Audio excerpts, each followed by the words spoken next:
Pengalian Umum Bandung Hekret, Kekuatan Baru, Bandung Raya.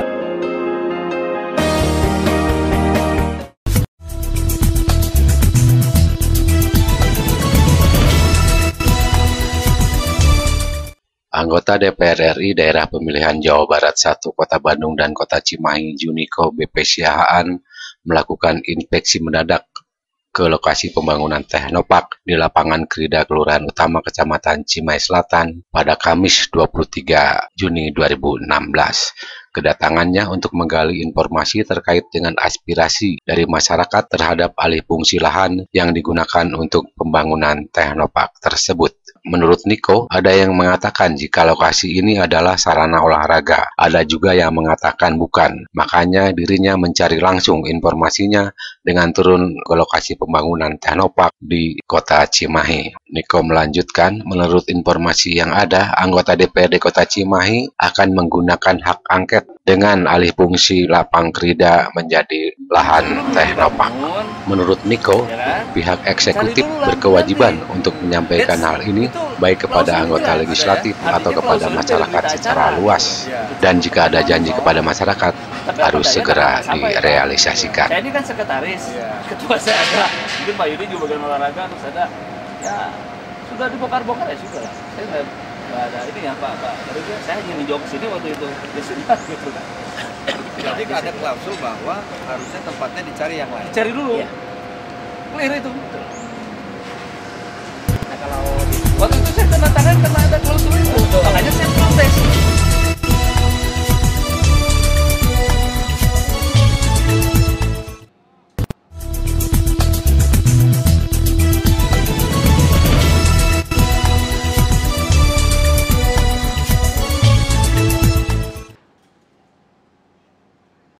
Belum. Justru ini baru ngeliat dulu, menampung aspirasi. Ini kan warga, ada ormas, ada lembaga-lembaga gitu ya yang ini. Kemudian ada juga PU yang ada di sini. Saya gali satu-satu. PU sudah membangun sekian lama, sudah ada sosialisasi karena sudah saya dengarkan. Warga sudah ada yang menandatangan, sudah beberapa belas RW sudah menandatangani kan gitu kan. Berarti sebenarnya sudah ada pembicaraan dari bahwa tidak semua yang mendengar sosialisasi bisa terjadi kan gitu kan, tidak merata. Nah, kalau kan warga kan ada wakilnya, itu adalah ketua RT, ketua RW. Bisa jadi mereka yang juga belum menyampaikan. Jadi informasi yang sampai ke atas adalah sudah sosialisasi misalnya gitu ya, beres. Ternyata di lapangan nggak semuanya. Akhirnya banyak warga yang tidak merasa ini tersosialisasikan, yang biasanya menikmati lahan sarana olahraga ini tidak mendapatkan. Pemerintah juga sudah menyampaikan bahwa akan segera diganti, tapi nggak juga ada gitu kan, sehingga masyarakat gelisah terus gitu. Jangan sampai, makanya saya pengen pemerintah juga jangan lambat kalau menjanjikan laksanakan, karena kalau tidak resah masyarakat sehingga timbul nih masalah-masalah baru kan gitu, yang tadi tidak terpikir jadi terpikir keluar lagi gitu. sejauh ini aturan apa sih yang dilanggar? Sebenarnya ini yang dilanggar adalah alih fungsi dari lahan olahraga. Ada undang-undang olahraga SKN yang mengatakan bahwa kalau ada alih fungsi itu harus izin dari kementerian yang berkaitan, dalam hal ini Kemenpora kan gitu. Makanya ditanya oleh warga, mana izin Kemenporanya? Eksekutif berkata bahwa enggak, ini bukan lahan olahraga, ini sertifikatnya sawah gitu.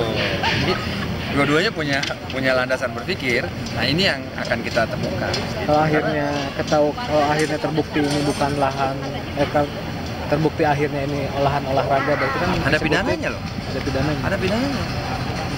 Nah ini justru makanya ya kan, jangan kita juga kan gitu. Kalau teman-teman tahu kasus sumber waras, jangan sampai nanti niatnya tidak ada tapi menyalahi administrasi. Nah ini yang nggak boleh. Tetap aja niat baik itu harus diikuti dengan aturan-aturan. Jangan cuma punya niat baik saja tapi aturannya dilanggar. Nah, itu maksud saya. Sementara ini kan pembangunan terus berjalan. Nah, harusnya kalau terus berjalan, silakan terus berjalan. Yang saya dengar teman-teman legislatif ini sedang mempersiapkan, sedang mengajukan hak angket. Hak angket itu adalah hak dari anggota dewan yang bisa dilakukan, yang bisa dilakukan, yang hak mendengarkan pendapat. Ini harus bisa dijelaskan dengan baik oleh eksekutif. Kalau yang namanya teknopark, saya nggak bilang gedung ini ya. Kalau teknopark, ya harus kita apresiasi. Karena apa? Di situ nanti akan ditampung berbagai kelebihan atau kekuatan dari masing-masing daerah, ya kan? Ada kuliner, ada kreatif, dan digital dan lain-lain. Rata-rata ekonomi kreatif dan menengah, ya, usaha kecil menengah. Pasti harus kita dukung. Orang pemerintah saja sekarang sudah menggelontorkan sekitar 120 triliun untuk kredit usaha rakyat, ya kan? Kelihatan bahwa pemerintah ini ingin sekali membantu pengusaha kecil dan menengah untuk bisa berkembang. Karena apa sih permasalahan UKM? Nomor satu, akses permodalan. Setelah itu baru pasar, kan gitu kan? Harian Umum Bandung Heklet, Kekuatan Baru, Bandung Raya.